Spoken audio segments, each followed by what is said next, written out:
បាទអរុនសួស្តីពុកម៉ែបងប្អូនថ្ងៃនេះខ្ញុំធ្វើវីដេអូបង្ហាញពីសកម្មភាពរបស់ខ្ញុំជារៀងរាល់ព្រឹកអញ្ចឹងណាពុកម៉ែបងប្អូនរាល់ដងខ្ញុំធ្វើវីដេអូពាក់ព័ន្ធនឹងចេកចំការចេក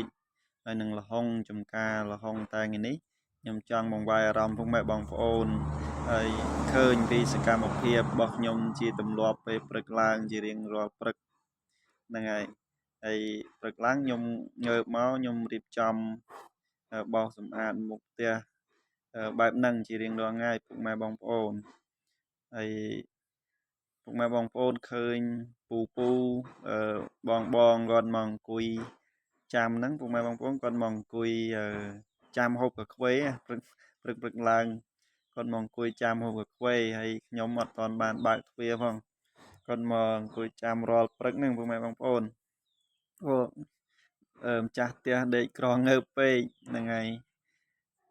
កាហ្វេនេះពុកម៉ែបងប្អូនកាហ្វេមិនមែនកាហ្វេយើងឆុងនោះទេកាហ្វេយើងដាំទឹកក្តៅឆុងកាហ្វេកញ្ចប់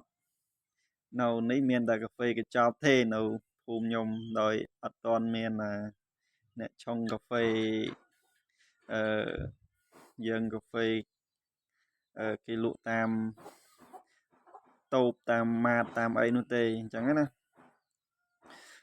ហ្នឹងនេះទឹកក្តៅគាត់អង្គុយចាំយ៉ាងយូរហើយតម្រាំបានទឹកក្តៅពុះឥឡូវទឹកក្តៅពុះហើយខ្ញុំយកឲ្យពួកគាត់បានឆុងកាហ្វេហូបហើយពូម្នាក់ទៀតគាត់មានកាហ្វេគាត់ទៅទិញមុននឹងតិចគាត់មានកាហ្វេគាត់ឆុងមុនទៅហើយខ្ញុំយកទឹកក្តៅមកផ្លេចយើងយកកាហ្វេឲ្យពូគាត់ឆុងហូបដែរដល់ពេលបោះនឹកឃើញថាអូកាហ្វេមិនទាន់យកឲ្យពូអញ្ចឹងក៏ដើរទៅយកកាហ្វេឲ្យពូគាត់ឆុងហូបទៅហើយគាត់ឆុងហូបនៅអញ្ចឹងគាត់បានជុំគ្នាពុកម៉ែបងប្អូនគាត់ជុំគ្នាជាធម្មតានៅពូអ៊ុំពី3នាក់ទៀតដែលគាត់អត់ទាន់បានមកថ្ងៃនេះគាត់រៀងយឺតតិចខ្ញុំធ្វើវីដេអូមុនទៅហើយគាត់មកជុំគ្នាអញ្ចឹងគាត់បានប្រោកប្រាជ្ញដឹងពីការដាំដុះដឹងពីការធ្វើនេះធ្វើនោះពុកម៉ែបងប្អូននៅក្នុងភូមិ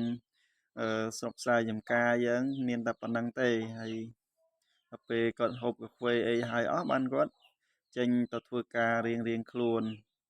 នេះដោយសកម្មភាពខ្ញុំបន្តទៀតគឺខ្ញុំបើកទ្វារឲ្យអស់ឲ្យអស់ទៅហើយខ្ញុំរៀបចំអីវ៉ាន់សម្រាប់ដាក់លក់ហើយ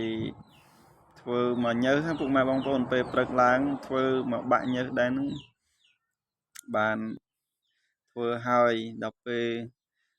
រួចមកក៏មានប្អូនគាត់មកធ្វើជំនួសបន្តអីចឹងទៀតទៅក៏ខ្ញុំបានដកឃ្លាដើម្បីមកហូបកាហ្វេពេលព្រឹកឡើងដែរទេព្រោះខ្ញុំជាទម្លាប់របស់ខ្ញុំព្រឹកឡើងដាក់កាហ្វេមួយកែវអីចឹងទៅប្រោកប្រាជ្ញគ្នាបន្តិចតួចទៅតែមួយកែវអីទៀតទៅបានចាប់ដើមទៅការងារក្រៅហើយការងារក្រៅរបស់ខ្ញុំមានអីទេតែចំការចាំគោមើលគោអីហ្នឹងពុកម៉ែបងប្អូនអត់មានអីធំដុំទេព្រោះយើងស្រុកស្រែចំការមិនដឹងធ្វើអីទេមានតែប៉ុណ្្នឹងឯងហើយឥឡូវខ្ញុំដើរទៅយកកាហ្វេមកឆុងហូបកាហ្វេដែរ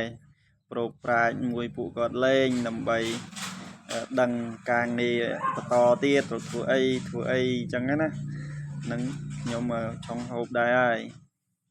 ព្រោះមានប្អូនគាត់មកធ្វើហើយជំនួសការងារបន្តទៀតហើយ